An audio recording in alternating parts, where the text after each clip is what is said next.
الحمدللہ رب العالمین والصلاة والسلام علی سید الانبیاء والمرسلین اما بعد فاعوذ باللہ من الشیطان الرجیم بسم اللہ الرحمن الرحیم الصلاة والسلام علیک یا رسول اللہ الصلاة والسلام علیک یا رسول اللہ الصلاة والسلام علیک یا حبیب اللہ الصلاة والسلام علیک یا حبیب اللہ الصلاة والسلام علیک یا نبی اللہ الصلاة والسلام علیک یا نبی اللہ وعلى آلک واصحابک یا نور اللہ. وعلی آلک واصحابک یا نور اللہ. میٹھے میٹھے اسلامی بھائیوں، مدنی چینل کے ناظرین، الحمدللہ دارالفتاح اہل سنت سلسلے کے ساتھ حاضر ہیں. الحمدللہ دارالفتاح اہل سنت کے اسلامی بھائی نئی جگہ پر الحمدللہ موجود ہیں. آپ سے یہی التجا ہے کہ آپ اس سلسلے کو بغور ملاحظہ کیجیے. جو سوالات کیے جائیں ان کو اپنے پاس نوٹ کرنے کی کوشش کیجیے. انشاءاللہ بہت زیادہ آپ کو فائدہ حاصل ہوگا. اول تاخیر سلسلے کے اندر شامل رہیے. درود پاک کی فضیلت سنتے ہیں. نبی کریم صلی اللہ تعالی علیہ وآلہ وسلم نے ارشاد فرمایا، فرض حج کرو، بے شک اس کا اجر 20 غزوات میں شرکت کرنے سے زیادہ ہے، اور مجھ پر ایک مرتبہ درود پاک پڑھنا اس کے برابر ہے. صلو علی الحبیب صلی اللہ تعالی علی محمد صلی اللہ تعالی علیہ وآلہ وسلم. آج کا جو سلسلہ آپ ملاحظہ کر رہے ہیں، اس کے اندر بالخصوص قربانی کے وجوب سے متعلق جو شرعی احکام ہیں کہ قربانی کس پر واجب ہوتی ہے، کس انداز سے واجب ہوتی ہے، ایک گھر میں کتنے افراد ہوں تو قربانی واجب ہوگی، کتنے جانور کرنے ہوں گے، اس طرح کے سوالات شامل سلسلہ ہوں گے. سب سے پہلے تو قربانی کے وجوب سے پہلے میں آپ سے پوچھنا چاہوں گا کہ اللہ تعالیٰ عز و جل نے جو قربانی مسلمانوں پر واجب کی ہے، اس کا مقصد کیا ہے؟ دیکھیں، سب سے پہلی چیز تو قربانی کے حوالے سے خود صحابہ کرام علیہم رضوان نے جب نبی کریم صلی اللہ تعالیٰ علیہ وآلہ وسلم کی بارگاہ میں عرض کی قربانی کیا ہیں، ٹھیک ہے، تو فرمایا کہ سنت ابیکم ابراہیم، یہ تمہارے والد ابراہیم علیہ السلام کی سنت ہے. یعنی سیدنا ابراہیم علی نبینا و علیہ السلام کی یہ سنت مبارکہ ہے. ہمارے دین کا ایک حسن تو یہ ہے کہ جو اسلاف کی، جو بزرگان دین کی، انبیاء کرام علیہم السلام کی، اللہ تبارک و تعالیٰ کی بارگاہ میں، اللہ تبارک و تعالیٰ کی راہ کے اندر جو قربانیاں انہوں نے دیں، جو عبادتیں وہ بجا لائے، ان نشانیوں کو باقی رکھنا، ان عبادتوں کو باقی رکھنا، یہ ہمارے اسلام کے اندر بدکثرت ہے، جس کی بہت ساری مثالیں ہم سنتے ہی رہتے ہیں. جیسے سعی کرنا، حضرت سیدتنا حاجرہ رضی اللہ تعالی عنہا کی سنت ہے، یعنی انہوں نے جو عمل کیا سے یہ عمل ہوا تو انہوں نے جو عمل کیا اس کو باقی رکھا گیا. اسی طرح کنکریاں مارنا، یہ حضرت ابراہیم علیہ نبینا علیہ السلام نے شیطان کو ماری تھی، تو یہ باقی رکھا گیا ہمارے لیے کہ ہم کنکریاں ماریں. اسی طرح بہت ساری چیزیں یہ انبیاء کرام علیہم السلام کی، صحابہ کی، وہ ہمارے دین کے اندر باقی رکھی گئی ہیں. تو سب سے پہلی چیز تو یہ کہ چونکہ قربانی حضرت سیدنا ابراہیم علیہ نبینا علیہ السلام نے اللہ تبارک و تعالیٰ کی راہ میں دی، جس کا واقعہ مشہور ہے کہ شہزادے کو قربان کرنے کے لیے لے کے گئے، اللہ تبارک و تعالیٰ کی طرف سے مینڈا آیا جس کو آپ نے قربان کیا، اسی کو باقی رکھنے کے لیے یہ قربانی کا سلسلہ جاری رہا. دوسری بات یہ کہ قربانی کے حوالے سے ہمارے علماء نے، ہمارے اسلاف نے اس حوالے سے بڑی تفصیل سے گفتگو کی ہے کہ قربانی کا مقصد کیا ہے. نمبر 1، اللہ تبارک و تعالیٰ کے حکم کو بجا لانا. قرآن پاک میں فرمایا فَصَلِّ لِرَبِّكَ وَانْحَرْ، کہ اپنے رب کے لیے نماز ادا کریں اور قربانی کریں. تو سب سے پہلی بات تو یہ کہ جیسا کہ ابھی گفتگو آگے چل کر ہوگی قربانی کے وجوب کے اوپر، کہ جس کے اوپر قربانی واجب ہو گئی وہ اللہ تبارک و تعالیٰ کی رضا کے لیے جانور کو اللہ کی راہ کے اندر قربان کرے. دوسری بات یہ کہ قربانی کے اندر مقصد اللہ تبارک و تعالیٰ کو راضی کرنا ہے. صحیح کہ اللہ تبارک و تعالیٰ نے مختلف عبادتیں جو ہم پر فرض کی ہیں، واجب کی ہیں، ان میں اس بات کو تو پیش نظر رکھنا چاہیے کہ اللہ تبارک و تعالیٰ ان عبادتوں کا محتاج نہیں ہے، اس کو ہماری عبادتوں کی حاجت نہیں ہے، وہ غنی ہے، وہ صمد ہے. ان عبادتوں کے ذریعے ہم اللہ تبارک و تعالیٰ کو راضی کرتے ہیں، اللہ تبارک و تعالیٰ کی رضا حاصل کرنا چاہتے ہیں. لہذا قربانی میں جو بنیادی مقصد ہونا چاہیے وہ اللہ تبارک و تعالیٰ کو راضی کرنے کا مقصد ہونا چاہیے.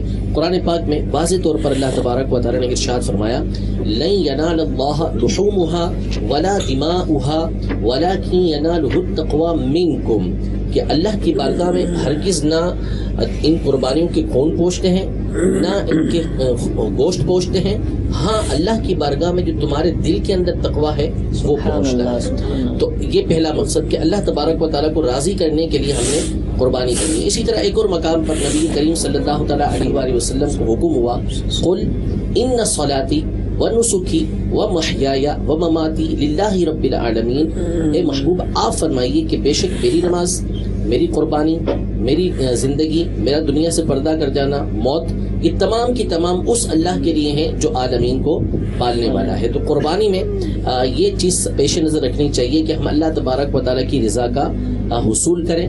پھر اس کے علاوہ امام غزالی رحمۃ اللہ تعالیٰ علیہ وغیرہ بزرگوں نے یہ لکھا کہ دیکھیں ایک تو قربانی جو کی جاتی ہے جانوروں کو کوئی بھی چیز ہے جس کو مارنے کی اجازت دی گئی دو وجوہ سے دی گئی. ویسے فرمایا کہ کسی ذی روح کو قتل نہ کرو، لیکن دو وجہ سے دی گئی. یا تو اس سے منفیت کا حصول ہوتا ہے، یعنی اس سے کوئی فائدہ حاصل کرنا مقصد ہوتا ہے، یا پھر کوئی ضرر دور کرنا مقصد ہوتا ہے کہ اس سے ضرر دور کیا جائے.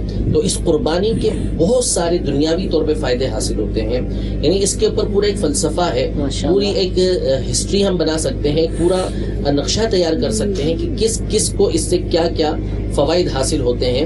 تو یہ بنیادی مقصد ہے اللہ تبارک و تعالیٰ کا حکم بجا لانا کہ بندے اللہ تبارک و تعالیٰ کے حکم پر عمل کرتے ہیں یا نہیں کرتے، اس قربانی سے اللہ تبارک و تعالیٰ کی رضا کا حصول کرتے ہیں یا نہیں کرتے، اس قربانی کے ذریعے اللہ تبارک و تعالیٰ کی راہ کے اندر خرچ کرتے ہیں یا نہیں کرتے. یعنی جس پر واجب کی گئی ہے اس کا سبب یہ ہے. ٹھیک ہے حضور، مسلمان تو یہی عقیدہ رکھے گا، اس کا نظریہ بھی ہونا چاہیے کہ اللہ نے کہہ دیا تو ہمیں کرنا ہے. لیکن ہر دور کے اندر اور آج کل کے دور کے اندر جیسا شعار اہل سنت ہے اس پر لوگ باتیں کرتے ہیں. قربانی کے اوپر بھی بہت زیادہ کلام کرنے والے لوگ موجود ہیں کہ اس وقت اتنی غربت ہے، اکنامکلی جو ہے نا مسلمان پستی کا شکار ہیں. ایک طرف تو کھانے کو نہیں مل رہا اور دوسری طرف اربوں خربوں روپے کی جو ہے جانوروں کو قربان کر دیا جاتا ہے اللہ کی راہ کے اندر. تو یہی پیسے اگر ہم کسی اور کام میں استعمال کر لیتے، جو غریب غربا ہیں ان کو دے دیتے، لوگوں کو مکانات بنا کے دے دیے جاتے، اس کا زیادہ فائدہ ہو جاتا. اس سے بھی تو اللہ ہی خوش ہوگا، کون سا اس میں ایسے مسائل ہیں. جی دیکھیں، اللہ تبارک و تعالیٰ کی جو رضا اور خوشی کے پہلی بات جو آپ نے کہی آخر میں، اللہ تبارک و تعالیٰ کی رضا اور خوشی کیسے حاصل ہوگی؟ یہ وہ چیز ہے کہ جس کے لیے انبیاء کرام علیہ السلام کو مبعوث کیا گیا ہے، کہ وہ باتیں کہ جس کے ذریعے ہم اللہ تبارک و تعالیٰ کی عبادت کر سکیں، اللہ تبارک و تعالیٰ کو راضی کر سکیں، یہ انبیاء کرام علیہ السلام بتاتے ہیں. یعنی شریعت کے احکام ہمیں وہاں سے معلوم ہوتے ہیں. تو اللہ تبارک و تعالیٰ کی رضا جو حاصل ہوگی وہ اس طریقے سے ہوگی جس کی ہمیں تعلیم دی گئی ہے. اور یہ ارشاد فرما دیا کہ قربانی کرنا ہمارے پر لازم ہے، قربانی کرنے کا ہمیں حکم دیا گیا ہے. جس کے اوپر واجب بنتی ہے اس کو حکم ہے کہ وہ قربانی کرے گا. تو اسی ذریعے سے اللہ تبارک و تعالیٰ کی رضا حاصل ہوگی. نبی کریم صلی اللہ تعالیٰ علیہ وآلہ وسلم نے واضح طور پر یہ ارشاد فرمایا کہ جس کے پاس وسعت ہے وہ قربانی نہیں کرتا تو وہ ہماری عیدگاہ کے قریب نہ. یہ مفہوم حدیث موجود ہے. تو نبی کریم صلی اللہ تعالیٰ علیہ وآلہ وسلم اللہ تبارک و تعالیٰ کی رضا والے کاموں کو بتانے کے لیے ہمارے درمیان تشریف فرما ہوئے ہیں. تو اب ہمیں قربانی ہی کے ذریعے اللہ تبارک و تعالیٰ کی رضا یہ حاصل ہوگی، جبکہ ان دنوں کے اندر ہم قربانی کریں گے. اچھا، اب باقی رہا یہ جو مختلف اعتراضات ہیں، تو یہ صرف ایک چیز پر نہیں کی جاتے، مختلف جب مواقع آتے ہیں تو ہر چیز پر اس طرح کی باتیں کی جاتی ہیں. لیکن اس کا پہلا جواب تو یہ ہے کہ ہم بندے ہیں، رزق اللہ تبارک و تعالیٰ کا ہے. اللہ تبارک و تعالیٰ نے ہمیں مال دیا ہے، جس چیز کا اللہ تبارک و تعالیٰ حکم دے گا ہم اس کو بچا لائیں گے. اللہ تبارک و تعالیٰ چاہے تو ہر غریب کو آسمان سے رزق ملے، جب اللہ تبارک و تعالیٰ نے حکم دے دیا ہے تو ہم نے اس کو بچا لانا ہے. باقی رہا یہ معاملہ کہ اکنومیکل یہ معاملہ پیش آ رہا ہے، تو اس کے بالکل فوائد جو ہے وہ تجزیہ کرنے والوں نے تجزیہ کر کے بتائے ہیں کہ یہ جانور کی کتنی بڑی انڈسٹری ہے. اس کے ذریعے سے لاکھوں لوگوں کا کاروبار چلتا ہے اور غریبوں کا کاروبار اس کے ذریعے سے چل رہا ہوتا ہے، ان کو اس کے ذریعے سے رزق مل رہا ہوتا ہے. تو یہ صرف ایک اوپری باتیں ہوتی ہیں، ورنہ اگر ہم دوسری چیزوں پہ غور کرنے جائیں گے تو اعتراض کرنے والے اعتراض نہیں کرتے. ایک چینل کے اوپر ایک پروگرام ہوتا ہے تو اس کے اوپر کروڑوں روپے لگے ہوتے ہیں، ان کے اسٹیج جو بنے ہوئے ہوتے ہیں وہ کروڑوں کے بنے ہوتے ہیں، وہاں پہ کسی کو کوئی اعتراض نہیں سوچتا. تو اب اس طرح کے جب ایونٹ آتے ہیں اس میں خرچہ کیا جاتا ہے، کسی کو کوئی اعتراض یہ نہیں سوچتا. تو اللہ تبارک و تعالیٰ نے طبیعتیں مختلف رکھی ہیں، کسی کے دل کے اندر کسی انداز سے غریبوں کی مدد کا طریقہ رکھا ہوا ہے، اس کے اندر جذبہ رکھا ہوا ہے، کسی کے اندر کسی انداز میں رکھا ہوا ہے، تو ہر ایک اپنے انداز میں غریبوں کی مدد کر رہا ہوتا ہے. اور جو اس طرح کی قربانیاں کرتے ہیں وہ صرف قربانیوں پر اقتصار نہیں کرتے، ان کی بہت بڑی تعداد ہوتی ہے کہ اس قربانی کے ساتھ جو ہے وہ غریبوں کی مدد ماشاء اللہ کر رہے ہیں. قربانی اللہ کا حکم بھی ہے اور بہت بڑی اکنامیکل ایکٹیویٹی بھی ہے، کتنوں کا روزگار چلتا ہے. یہ تو جو تجزیہ کار ہیں جو اس حوالے سے جانتے ہیں وہی بتا سکتے ہیں. حضور جس پر قربانی واجب ہے وہ کرے، کس پر واجب ہے، کتنا مال ہونا چاہیے کہ قربانی واجب ہو جائے؟ بسم اللہ الرحمن الرحیم. ہر وہ شخص 7.5 تولہ سونا یا 52.5 تولہ چاندی کا مالک ہے اور عید کے دنوں میں یعنی 10 ذوالحجہ کی صبح صادق سے لے کر 12 ذوالحجہ کی مغرب کی نماز تک، غروب تک، اگر کوئی شخص صاحب نصاب ہوگا یعنی 52.5 تولہ چاندی یا 7.5 تولے سونے کا مالک ہوگا، اس پر قربانی لازم ہوگی. ٹھیک ہے. اب اگر کسی کے پاس 7.5 تولہ سونا تو موجود نہیں ہے، 52.5 تولہ چاندی بھی موجود نہیں ہے، اب اگر اس کے پاس 52.5 تولہ چاندی کی مقدار مال موجود ہے، مثال کے طور پر اس کے پاس اتنی رقم موجود ہے، یا اس کے پاس اتنی قیمت کے پرائز بانڈ موجود ہیں، یا اس کے پاس اتنی قیمت کا مال تجارت موجود ہے، یا کوئی بھی ضرورت سے زائد سامان اس کے پاس اتنی قیمت کا موجود ہے جس کی قیمت 52.5 تولہ چاندی تک پہنچ جاتی ہے، تو ایسے شخص پر قربانی لازم ہوگی. ٹھیک ہے. ضرورت سے زائد سامان، اس کی اگر وضاحت فرمائیں. ضرورت سے زائد سامان سے مراد ایسے مثال کے طور پر کسی کے پاس 2 گھر ہیں، ایک تو اس کی ضرورت کا ہے، ایک اس کی ضرورت کے علاوہ موجود ہے، یا اس کے پاس پلاٹ موجود ہے، یا اس کے پاس گھر میں 2 گاڑیاں موجود ہیں، ایک ہی اس کے استعمال کی ہے، ایک ضرورت سے زائد ہے، گھر میں 2 فریج رکھے ہوئے ہیں، ایک ہی اس کے استعمال کا ہے، ایک ضرورت سے زائد ہے. تو اس طرح جتنی بھی چیزیں ضرورت سے زائد ہوں گی، اگر ان چیزوں کی قیمت 52.5 تولہ چاندی تک پہنچے گی تو اس پر قربانی لازم ہوگی. ویڈیو سوالات بھی ہمارے پاس موجود ہیں، پہلے ویڈیو سوال کی طرف چلتے ہیں. قربانی کی جگہ کسی کو صدقہ کر سکتے ہیں، یہ رقم کسی غریب کے کام آ جائے. سوال کے اندر ہم سے پوچھا گیا کہ صدقہ اگر قربانی کی جگہ کرنا چاہے، قربانی نہ کرے، اس کی جگہ اتنی ہی رقم صدقہ کر دے. مفتی صاحب نے جواب تو شروع میں دے دیا تھا، لیکن آپ بھی اس حوالے سے کوئی ارشاد فرمائیں. بسم اللہ الرحمن الرحیم. دیکھیں، قربانی کرنا ہمارے امام اعظم ابو حنیفہ رحمۃ اللہ تعالی علیہ کے نزدیک جو ہے یہ واجب ہے.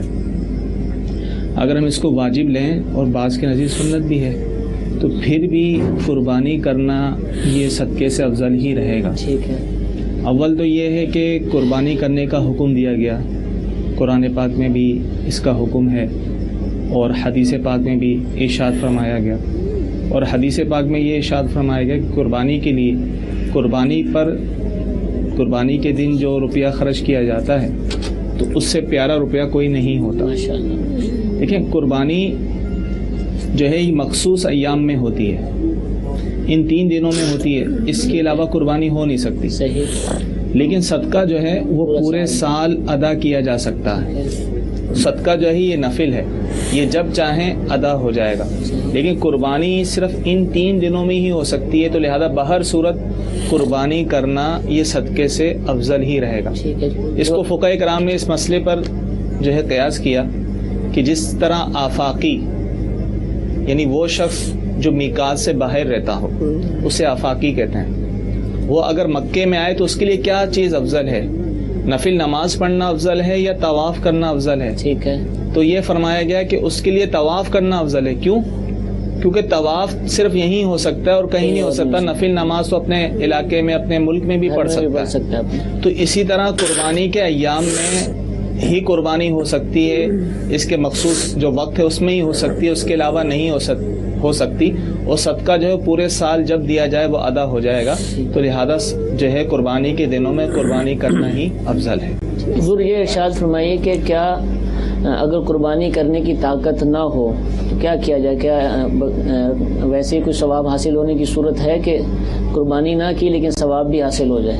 اس ضمن میں ابو داؤد شریف میں ایک حدیث مبارکہ بھی موجود ہے. حضرت سیدنا عبداللہ بن عامر رضی اللہ تعالیٰ عنہ روایت کرتے ہیں کہ رسول اکرم صلی اللہ تعالیٰ علیہ وسلم نے ارشاد فرمایا، مجھے یوم اضحیٰ کا حکم دیا گیا ہے. اس دن کو خدا تعالیٰ نے کے لیے عید بنایا. ایک شخص نے عرض کی، یا رسول اللہ صلی اللہ تعالیٰ علیہ وآلہ وسلم، یہ بتائیے کہ اگر میرے پاس منیحہ کے سوا کوئی جانور نہ ہو.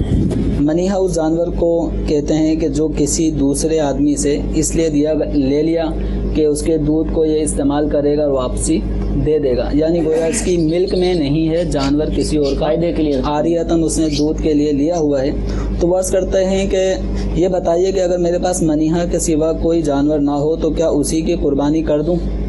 تو آپ صلی اللہ تعالیٰ علیہ وسلم نے فرمایا نہیں، ہاں اگر تم اپنے بال اور ناخن ترشواؤ اور مونچھیں ترشواؤ اور منہ زیر ناف کو مونڈو، اسی میں تمہارے لیے قربانی خدا کے نزدیک پوری ہو جائے گی۔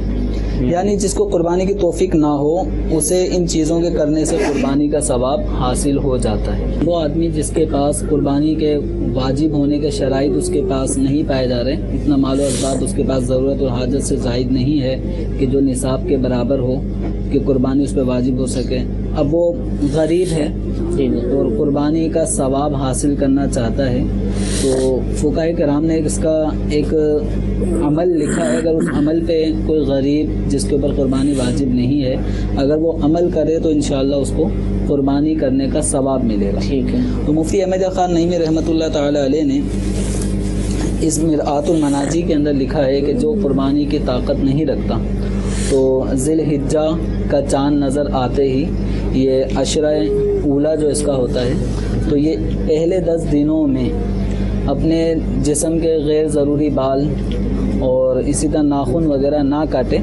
جب ذی الحجہ کی 10 تاریخ ہو اور عید کی نماز پڑھ لی جائے تو بقرعید کی نماز کے بعد پھر یہ حجامت کرے۔ حجامت میں اپنی زلفیں وغیرہ درست کرنا اور جسم کے غیر ضروری بالوں کا دور کرنا، اسی طرح ناخنوں کا کاٹنا، تو یہ عمل جب کر لے گا تو انشاءاللہ اس کو قربانی کرنے کا ثواب ملے گا۔ تو جس کے اوپر قربانی واجب نہیں ہے اور استطاعت نہ ہونے کی وجہ سے وہ کڑن ہے کہ مجھے بھی قربانی کا ثواب مل جائے، تو وہ اگر اس طریقے کار پہ عمل کر لے کہ جیسے ہی ذی الحجہ کا چاند نظر آئے اس وقت سے لے کے قربانی کے دن تک یعنی عید کی نماز پڑھنے تک یہ حجامت نہ کروائے، ناخن اپنے نہ کاٹے، تو جب یہ عید کی نماز پڑھنے کے بعد یہ عمل کرے گا، حجامت کر لے اور ناخن کاٹے تو انشاءاللہ قربانی کا ثواب پائے گا۔ لیکن اس کے لیے یہ ضروری ہے کہ 40 دن ناخنوں کے بڑے ہوئے نہ ہو جائیں، یعنی پہلے سے جو چلے آ رہے ہیں، تو اگر کسی کی مثال کے طور پر ابھی ذی قعدہ ہے اور ذی قعدہ کا پورا مہینہ اس نے ناخن نہیں کاٹے، اب ذی الحجہ شروع ہو گیا، اب اس کے ذہن میں آیا کہ میں قربانی کی فضیلت حاصل کرنا چاہتا ہوں، تو اب یہ دیکھ لے کہ 10 ذی الحجہ بقرعید کے پہلے دن جب وہ ناخن کاٹے گا، یہ انتظار کر رہا ہے اس دوران، تو کیا اس کو 40 دن ایسے تو نہیں گزرے کہ جس میں غیر ضروری بال اس نے نہیں کاٹے اور 40 دن پورے ہو جائیں گے؟ تو اس چیز کا خیال رکھنا اس کے لیے ضروری ہے، اس لیے کہیں نہ ہو کہ نیکی کو حصول میں آدمی گناہ کی طرف بھی جائے۔ تو اگر کسی کے پاس ایسا اسباب نہیں ہیں تو اس کو چاہیے کہ ذی الحجہ شروع ہونے سے پہلے ہی ان کاموں سے فارغ ہو جائے، اور جیسے ذی الحجہ کا چاند نظر آئے تو ان امور کو نہ کرے۔ جی اب ایک اور ویڈیو سوال کی طرف بڑھتے ہیں۔ پورے گھر کی طرف سے ایک ہی قربانی ہو سکتی ہے یا سب کو الگ الگ کرنی ہوگی؟ گھر میں چاچا ماموں سب ہیں تو اس حوالے سے جواب فرما دیجیے۔ پوچھا یہ گیا کہ پورے گھر کی طرف سے قربانی کا کیا ایک ہی جانور کافی ہوگا؟ قربانی کے واجب ہونے کی شرائط جس آدمی کے اندر پائی جائیں، اب چاہے یہ بھائی وغیرہ سب مل کر ایک ساتھ گھر میں رہتے ہوں یا ان کا جدا جدا رہنا ہو، ایک ساتھ کھانے پینے کا سلسلہ ہے یا جدا گانا سلسلہ ہے، جن جن پر شریعت کے مطابق وہ پوری شرائط پائی جائیں کہ ان پر قربانی کا وجوب لازم ہو چکا، تو اس میں سے ہر آدمی کو اپنی جدا گانا الگ سے ایک قربانی کرنی ہوگی۔ وہ چاہے بڑے جانور میں ایک حصہ لے کر اپنی جدا گانا قربانی کریں یا چھوٹا جانور بکرا وغیرہ وہ ایک اپنا جدا گانا ذبح کریں، قربانی کریں۔ ایسا نہیں ہو سکتا کہ بڑے پورے گھر کی طرف سے ایک ہی کہیں کہ جانور کو قربان کر دیا گیا تو یہ سب کی طرف سے قربانی ہو جائے گی، ایسا نہیں ہے۔ ہاں البتہ بڑے جانور میں چونکہ 7 حصے ہو سکتے ہیں تو یہ 7 کی طرف سے ہی کفایت کرے گی، یعنی قربانی۔ ایسا نہیں ہو سکتا کہ اس کے اندر 8 کی قربانی ہو جائے، اس کے اندر 9 کی قربانی۔ 7 حصے ہیں تو اس میں 7 ہوں گے یا اس سے کم ہو سکتے ہیں۔ ایسا تو ہو سکتا ہے کہ کوئی 4 افراد مل کر بڑا جانور ایک ہی ذبح کر دیں، کیونکہ ہر ایک کا حصہ ایک حصے سے زیادہ ہوگا، لیکن ایسا ہرگز نہیں ہو سکتا کہ 7 سے زیادہ افراد بڑے جانور میں شریک ہوں، اس صورت میں کسی کی بھی جو ہے وہ قربانی نہیں ہوگی۔ چھوٹے جانور میں شریک ہو سکتے ہیں، کوئی صورت ہے ایسی؟ کیونکہ عام طور پہ یہ ہوتا ہے نا، یہ سارے گھر والوں کی طرف سے بکرا لے کر آئے، تو کوئی صورت ہے ایسی کہ چھوٹے جانور میں ہوتا ہوگا، اتنے لوگ کر رہے ہوتے ہیں یا منع ہے یہ؟ لیکن چھوٹے جانور کے اندر فقط چھوٹا جانور ایک ہی شخص کی طرف سے قربان ہو سکتا ہے، چاہے اس پر قربانی واجب ہو یا واجب نہ ہو، بہر صورت ایک کی طرف سے ہی قربان ہوگا۔ اگر اس نے ایک سے زیادہ افراد کی طرف سے قربانی کی نیت کی تو کسی کی بھی طرف سے نہیں ہوگا ہی نہیں، یعنی وہ ہوگا ہی نہیں۔ یہ سمجھیں کہ نہیں ہم جو ہے وہ 3 کی نیت کر لی تھی، چلو ایک کی ہو گئی، بقیہ 2 کی اب بعد میں کر دیتے، مسئلہ پتہ چل جانے کے بعد، ایسا نہیں، وہ کسی کی بھی جانب سے نہیں ہوگا۔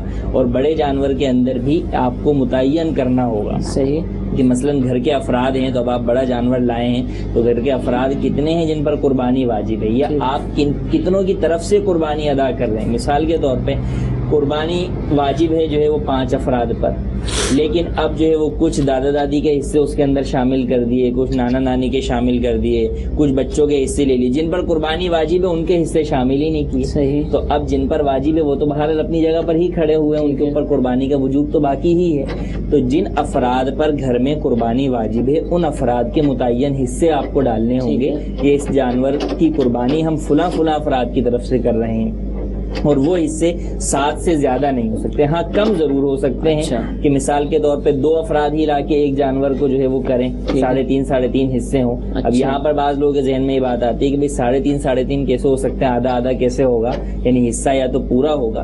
تو جب چونکہ ایک حصہ پورا ہے اور دوسرا اگرچہ کچھ حصہ دوسرے حصے کا آ جائے تو وہ اس کے ضمن میں ہو جاتا ہے، تابع ہو جاتا ہے، تو اس میں حرج نہیں ہے۔ ایک حصے سے کم نہیں ہو سکتا، پونا حصہ نہیں ہو سکتا، ایک حصہ ہو سکتا ہے، اس سے زیادہ بھی ہو سکتا ہے۔ اب اس کی گوشت کی تقسیم وہ پھر علیحدہ احکام موجود ہے۔ یہاں یہ ایک بات غور کرنی چاہیے کہ یہ بعض جو سمجھتے ہیں ہم 3 حصے ہم نے لے لیے یا 3 ہم نے بکرے لے لیے بس کافی ہو گیا، تو قربانی کا جو مقصد بیان کیا ہے، ہمیں شریعت کا حکم ہے، ہم نے اس واجب کو ادا کرنا ہے، اللہ کی راہ میں اللہ کے بتائے ہوئے طریقے کے مطابق اس جانور کو ذبح کرنا ہے۔ اب وہ 7 آدمی پر واجب ہو رہی تو 7 ہی قربانیاں کریں، چھوٹے بکرے کر رہے ہیں تو 7 کریں، بڑا جانور کریں 7 حصے لیں، یعنی یہ قطعاً نہیں دیکھنا چاہیے کہ ہمارے گھر میں 4 کا گوشت کفایت کرے گا، اتنا گوشت ہم نے کیا کرنا۔ گوشت مقصد نہیں ہے، مقصد اللہ کی بارگاہ میں ثواب حاصل کرنا ہے اور وہ قربانی کا اپنا وجوب پورا کرنا ہے، تو وہ اسی طرح ہوگا جب شریعت جس طرح حکم دے رہی اس طرح اس کو پورا کرنے کے ساتھ۔ ماشاءاللہ۔ تو حضور حج فرض کے لیے کیا ہوگا، یہ ویسے کسی اور سلسلے میں حج ہی کے لیے کیا ہوگا، حج بدل کرنے کیا ہوگا؟ تو قربانی وہاں پر بھی کی جاتی ہے جب احرام سے نکلنا ہوتا ہے، تو کیا اس صورت میں بھی اس پر عید کی قربانی واجب ہوگی، کیونکہ وہاں تو وہ قربانی کر رہے ہوتے ہیں، اس کی کیا صورت ہے؟ دیکھیں یہ جو قربانی حج کی جاتی ہے وہ حج تمتع یا حج قران میں کی جاتی ہے، یعنی جب کنکریاں مار لی جاتی ہیں تو اس کے بعد قربانی ہوتی ہے، پھر اس کے بعد جو ہے وہ حلق کروایا جاتا ہے اور حلق کے ذریعے احرام سے اٹھانا ہے، تو وہ قربانی شکرانے کی قربانی ہے۔ ٹھیک ہے، اس کا اس قربانی سے جو بقرہ عید کے دن ہوتی ہے اس سے کوئی تعلق نہیں ہے، اس سے جو احرام کی شرائط ہیں وہ پوری ہوں گی، حج کا جو واجب ہے وہ پورا ہوگا۔ جہاں تک رہا اس قربانی کا معاملہ تو اس کے شرائط مفتی صاحب نے پہلے بیان کر دی کہ وہ کس کے اوپر لازم ہوتی ہے، اس میں سے ایک بات یہ ہے کہ وہ بندہ مقیم بھی ہو، مسافر نہ ہو۔ تو اب جو حج کرنے کے لیے گیا ہے ان میں اکثریت جو ہے وہ دوسرے ممالک سے گئی ہوئی ہوتی ہے یا ایسی جگہ سے آئی ہوتی ہے کہ جو مسافت بنتی ہے، تو وہاں جو حج کرنے جاتے ہیں ان کی وہاں پر جو کیفیت بنیں گی، صورتیں بنیں گی، وہ مختلف بنیں گی۔ بعض ان ایام کے اندر یعنی 10، 11، 12 یا تو تینوں دن یا تینوں میں سے کسی ایک دن آخری دن بھی جا کے مقیم بن سکتے ہیں۔ اچھا، تو مقیم جب بن سکیں گے تو پھر اس صورت میں ان کے اوپر قربانی، اگر وہ صاحب نصاب بھی ہیں، صاحب استطاعت ہیں، جو بیان کیا گیا ہے اس کے مطابق ان کے پاس وسعت موجود ہے، تو پھر قربانی کرنا جو بقرہ عید کی ہے وہ کرنا بھی ان کے اوپر لازم ہوگا۔ اب مقیم کس طرح ہو سکتے ہیں؟ مسافر ہیں تو پھر اس صورت میں نہیں۔ اچھا، یہ مقیم مسافر، شرعی مسافر جو شرعی مسافر، شرعی مقیم وہ کیسے ہوں گے؟ اس کی صورت یہ ہو سکتی ہے کہ جیسے کوئی شخص مینا جانے سے 15 دن پہلے مکہ مکرمہ پہنچ چکا ہے، ٹھیک ہے، یعنی اب مثال کے طور پہ 8 تاریخ کو اس نے مینا جانا ہے یا 7 تاریخ کو مثال کے طور پہ وہ چلا گیا ہے، تو اس سے 15 دن پہلے وہ مکہ مکرمہ پہنچا ہے۔ اب 15 دن پہلے مکہ مکرمہ پہنچ گیا تو وہ وہاں پہ پہنچ کے مقیم ہو گیا، ٹھیک ہے۔ اب جو مینا، عرفات، مزدلفہ ہیں یہ حد مسافت تک نہیں ہے کہ یہ شرعی مسافت ان میں نہیں پائی جاتی، لہذا اگر کوئی شخص ان ایام میں مکہ مکرمہ سے مینا گیا، مزدلفہ گیا، عرفات گیا، تو چونکہ پہلے 15 دن وہاں پہ رہ کے مقیم ہو چکا ہے تو وہاں پر بھی جب وہ جائے گا تو وہ مقیم ہی رہے گا۔ اب اگر اس کے پاس استطاعت ہے جو اس کے پر قربانی لازم کرتی ہے تو اس صورت میں اس کی حج کے علاوہ یہ دوسری قربانی بھی کرنا ہوگی، چاہے اس کے لیے اس کے ملک کے اندر اس کی طرف سے قربانی یہ کر دی جائے. یہ تو ایک صورت ہے مقیم ہونے کی. دوسری صورت یہ ہے کہ وہ مکہ مکرمہ میں 15 دن پہلے نہیں پہنچا. مثال کے طور پہ یا تو وہ آخری دنوں کے اندر پہنچا 8 ذی الحجہ سے 15 دن پہلے نہیں، 10 دن 12 دن 13 دن 14 دن پہلے پہنچا وہاں پر. وہ اب وہ وہاں پر مسافر ہے، یا مثال کے طور پہ پہلے پہنچ گیا لیکن درمیان میں مدینہ منورہ گیا، پھر واپسی جو ہے وہ مکہ مکرمہ آیا. اب مکہ مکرمہ میں اس کو اتنے دن مل رہے ہیں کہ جو مینا میں جانے سے پہلے 15 دن نہیں بنتے. تو اب چونکہ وہ مسافر ہے، مینا کی طرف جائے گا، مزدلفہ کی طرف جائے گا، عرفات جائے گا، تو ان تینوں مقامات پر بھی یہ مسافر ہی رہے گا. لہذا اس کے اوپر حج کے علاوہ کی قربانی جو ہے بقرہ عید کی وہ لازم نہیں ہوگی. اب اس صورت میں یہ کہ اگر 12 تاریخ کو چونکہ اس نے کنکریاں مار لی، 12ویں کی کنکریاں چونکہ لازم ہے واجب میں باندھنا، وہ اس نے مار لی. مارنے کے بعد وہ غروب آفتاب سے پہلے مکہ مکرمہ پہنچ گیا، دوبارہ غروب آفتاب سے پہلے پہنچا، اور اب اس کو یہاں پر 15 دن رہنا ہے. ٹھیک ہے. تو قربانی کا جو وقت ہے وہ چونکہ 10 تاریخ کی صبح صادق سے لے کر یہ 12ویں کے غروب آفتاب سے پہلے تک ہے. تو اس کے اندر کوئی بھی شخص جس کے اوپر قربانی کا وجوب پایا جائے، قربانی اس کے اوپر لازم ہوتی ہو، یعنی وہ صاحب استطاعت ہو جائے، مقیم ہو، تو اگر وہ 12 تاریخ سے پہلے مکہ مکرمہ پہنچا اور اب اس کو آگے 15 دن مکہ مکرمہ کے اندر ہی رہنا ہے، تو چونکہ وہ مقیم ہو گیا اور صاحب استطاعت بھی ہے، تو اب بھی اس کو سالانہ قربانی جو بقرہ عید کی ہوتی ہے وہ کرنا اس کے اوپر لازم ہوگی، چاہے وہ اس کی طرف سے اس کے ملک کے اندر کر دی جائے. تو یہ دیکھا جائے گا کہ وہ وہاں پر مقیم ہے یا مسافر ہے، استطاعت ہے یا نہیں ہے اس کے پاس. اگر وہ صاحب استطاعت ہے، وہاں پر مقیم ہے، جیسا کہ صورتیں بتائی گئی، حج تمتع اور حج قران کی جو قربانی ہے اس کے علاوہ کی جو سالانہ قربانی ہے وہ اس کو کرنا ہوگی. اور اگر وہ مسافر ہے وہاں پر تو پھر اس کو حج تمتع یا حج قران ہی کی قربانی کرنا ہوگی، جو سالانہ قربانی ہے وہ اس کو نہیں کرنی ہوگی. اور جو جاتے ہیں مسلمان حج کے لیے عموماً ان کو اپنا پیکیج معلوم ہوتا ہے کہ انہوں نے کتنے دن کہاں پر رہنا ہے. اب جیسا کہ مفتی صاحب فرما رہے ہیں کہ 12ویں تاریخ کو بھی مکے میں دوبارہ آ گیا اور 15 دن رہنے کی نیت ہوئی، قربانی اس کے اوپر لازم ہو جائے گی. تو آپ جو حج پر جائیں گے یا جو حج پر جا چکے ان کو پتہ ہے کہ اگر ایسی صورت آ جائے اور وہاں اگر کہا جائے کہ آپ قربانی کریں تو بہت مشکل ہو سکتی ہے. اور اگر وہ پاکستان سے تعلق رکھتے ہیں تو پاکستان میں عموماً جو ہے وہ عید کے ایام کبھی موجود ہوتے ہیں اور کبھی موجود نہیں ہوتے ہیں، فرق آ جاتا ہے چاند کے اعتبار سے. تو پہلے ہی جانے سے پہلے، حج سے پہلے ہی اس کا بالکل باقاعدہ اہتمام کر لیا جائے کہ اگر مجھ پر قربانی واجب ہے، جو میرا پیکج مجھے گورنمنٹ کی طرف سے یا آپریٹر کی طرف سے دیا گیا ہے، تو پھر یہاں پر کسی کو وکیل بنا کر جائے کہ پھر وہیں پر حج سے پہلے اس کا اہتمام کر لے تاکہ اس کی جو قربانی ہے وہ ادا ہو جائے. اس میں یہ بھی ضروری ہے کہ اب وہاں جا کر جیسے مفتی صاحب نے فرمایا کہ 12ویں کی غروب آفتاب سے پہلے وہ مکے میں آ گیا، اب اس کی نیت یہ ہے کہ میں 15 دن رہوں گا. اب اس نے قربانی کرنی ہے واجب، وہاں تو ابھی اس کو وقت نہیں مل رہا، وہ پاکستان میں ابھی 1 دن باقی ہے اور وہ یہاں کسی کو وکیل بناتا ہے، تو جو ہے وہاں وقت اگر ختم ہو گیا تو اب یہاں قربانی نہیں ہو سکتی. دونوں جگہ وقت ہونا چاہیے، دونوں جگہ جو ہے وقت ہونا ضروری ہے. اگر وہاں وقت ختم ہو گیا تو اس پر شرعی طور پہ لازم ہوگا کہ بکری کی قیمت صدقہ کرے. یہ مسئلہ پھر وہ جو بیرون ملک سے جو پاکستان کے اندر یا دیگر جگہوں پر قربانیاں بھیجتے ہیں، جیسے دعوت اسلامی کا اہتمام بھی پاکستان سے باہر کے ممالک کے جو مسلمان ہیں ان کے لیے اجتماعی قربانی کا اہتمام ہوتا ہے، تو ان کے لیے بھی یہ مسئلہ باقی رہے گا کہ دونوں جگہ جو ہے وقت قربانی کا وقت ہونا ضروری ہے. ٹھیک ہے. عزیزیہ میں بعض لوگ جا کے ٹھہرتے ہیں، تو یہ بھی پیش نظر رکھنا چاہیے کہ جو عزیزیہ ہے وہ مکے کا حصہ ہے، شہر کے مکے کے اندر ہے. تو ایسا نہیں ہوگا کہ عزیزیہ میں رہنے کی وجہ سے وہ سمجھے کہ ہم مکہ مکرمہ میں نہیں رہ رہے. عزیزیہ میں شوقیہ، کاکیا، یہ سب ایک ہی علاقے ہیں، اس میں یہ مکہ مکرمہ کا حصہ ہے، وہاں رہیں گے تو ان کے رہنے کا مکے والا ہی حکم ہوگا. ٹھیک ہے. ٹھیک ہے، جزاک اللہ. پہلے عموماً ہوتا ہے کہ 10ویں کی جب ہمارے ہاں 10ویں تاریخ ہوتی ہے، جو حاجی صاحب بن گیا تو ان کی طرف سے حصہ کر دیا جاتا ہے. صحیح.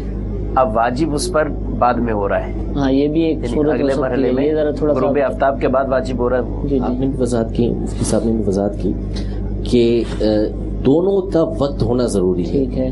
یعنی جہاں وکیل ہے وہ بھی اور جہاں موکل ہے وہ بھی، دونوں کے لیے ایام کا ہونا ضروری ہے. ایسا نہیں کہ ایک کا ایام نہیں ہے دوسرے کی طرف ایام ہے، تو ایسا نہیں ہوگا. بلکہ دونوں کے لیے وقت ہونا یہ ضروری ہے. حضور یہ ارشاد فرمائیے کہ قربانی کا جانور خرید لیا، جیسے کئی دن پہلے لوگ خرید لیتے ہیں اور اس کو اپنے گھر میں باندھتے ہیں، خدمت بھی کرتے ہیں. ایسی صورت میں اگر ایسا ہو کہ وہ مر جائے کسی وجہ سے یا گم جائے، چھوڑ کر بھاگ گیا، اب وہ جانور موجود نہیں ہے، تو کیا اب بھی قربانی واجب رہے گی یا بس وہ جانور لینا ہی لازم تھا، وہ لے لیا اور ختم ہو گیا معاملہ؟ اس کی ایک صورت یہ ہے کہ جو جانور جس آدمی نے لیا اور وہ جانور مر گیا یا گم ہو گیا کہ قربانی کے دنوں تک وہ مل ہی نہیں رہا، تو وہ آدمی یا تو مالدار، غنی، صاحب نصاب ہوگا جس پہ قربانی شرعاً واجب تھی.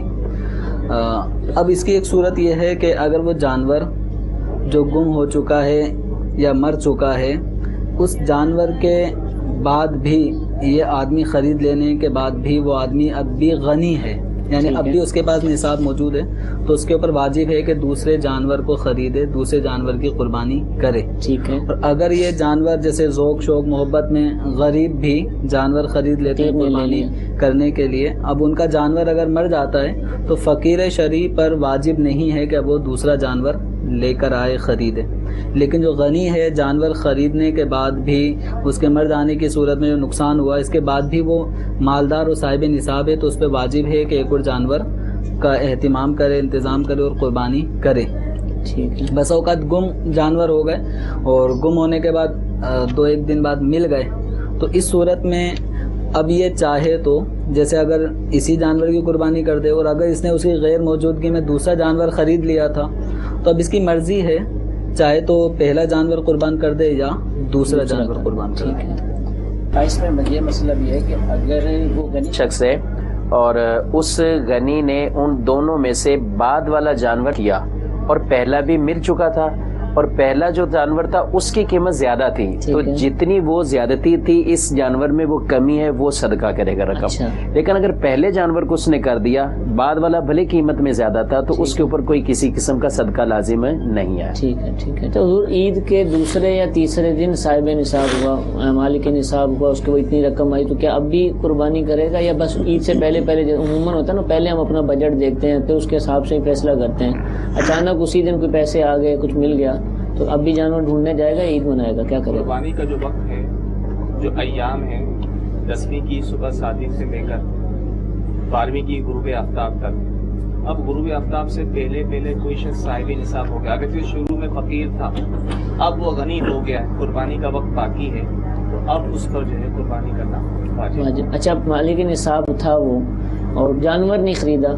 بعض دفعہ ہم نے یہ بھی سنا ہے کہ بعض لوگ عید کے دن جا کر خریدتے ہیں کہ سستا ہو جاتا ہے نا، وہ بیپاری جا رہے ہوتے ہیں اور وہ تو اب نہیں خریدا، لیکن اب وہ خریدنے سے پہلے ہی وہ فقیر ہو گیا، اس کا مال ضائع ہو گیا، ہلاک ہو گیا، تو اب کیا کرے وہ؟ شروع میں کوئی شخص غنی تھا، صاحب نصاب تھا، لیکن بعد میں جو ہے وہ فقیر ہو گیا، یعنی قربانی کے ایام گزرنے سے پہلے اب وہ فقیر ہو گیا، تو اب اس پر قربانی واجب نہیں.